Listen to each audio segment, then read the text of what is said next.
Assalamualaikum warahmatullahi wabarakatuh. Nama saya Rianto, mahasiswa IAIN Langsa, Prodi Hukum Pidana Islam, Fakultas Syariah, mahasiswa di semester 3. Dengan ini saya akan membuat video berupa suara saya yang mana akan menjelaskan pengertian tafsir, kemudian ahkam, dan jinayat beserta contohnya. Baiklah, langsung saja saya akan menjelaskan mengenai definisi atau pengertian dari tafsir. Jadi, tafsir itu adalah kata yang berakar yang memiliki makna, tampak dan jelasnya sesuatu, dan penyingkapan makna yang samar. Secara istilah, tafsir atau Al-Quran adalah penjelasan firman Allah yang merupakan mukjizat yang diturunkan kepada Muhammad.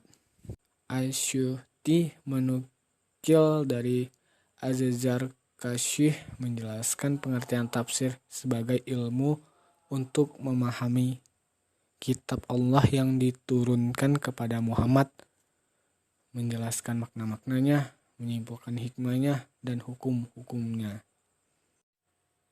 Selanjutnya saya akan menjelaskan mengenai pengertian ahkam.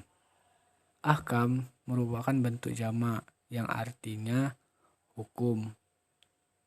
Jadi hukum merujuk pada peraturan Islam yang berasal dan dipahami dari sumber-sumber hukum agama, dari sebuah undang-undang, nilai, peraturan, atau keputusan dari syariat atau hukum Islam.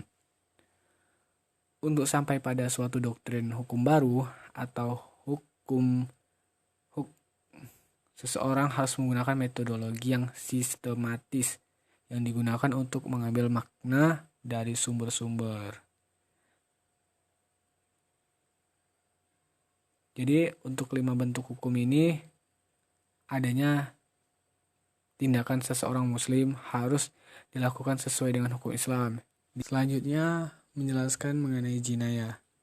Jinayah adalah sebuah kajian ilmu hukum Islam yang berbicara tentang kejahatan atau kriminal. Dalam istilah yang lebih populer, hukum jinayat disebut juga dengan hukum pidana Islam. Adapun ruang lingkup kajian hukum pidana Islam ini meliputi dengan tindakan pidana qisas, hudud, dan ta'zir. Jadi, qisas. Apa itu qisas?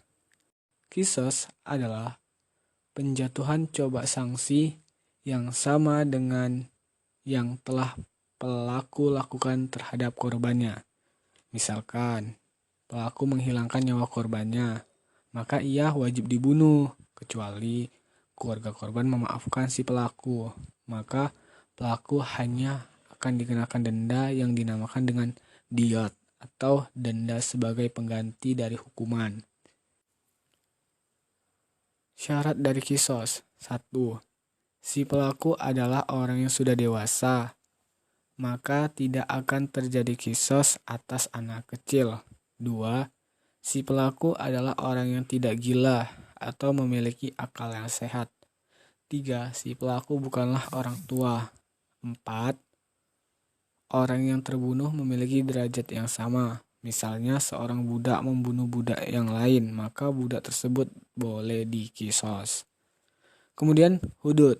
Hudud ini adalah penjatuhan sanksi yang berat atas seseorang yang telah ditentukan oleh Al-Quran dan hadis seperti zina, mabuk, dan keluar dari agama Islam atau murtad. Kemudian ta'zir. Ta'zir adalah hukum yang selain hukum hudud, yang berfungsi mencegah pelaku tindakan pidana dari melakukan kejahatan dan menghalanginya dari melakukan maksiat. Demikian yang bisa saya sampaikan melalui suara saya. Apabila terjadi kesalahpahaman dan kurang dalam pemaparan, saya mohon maaf.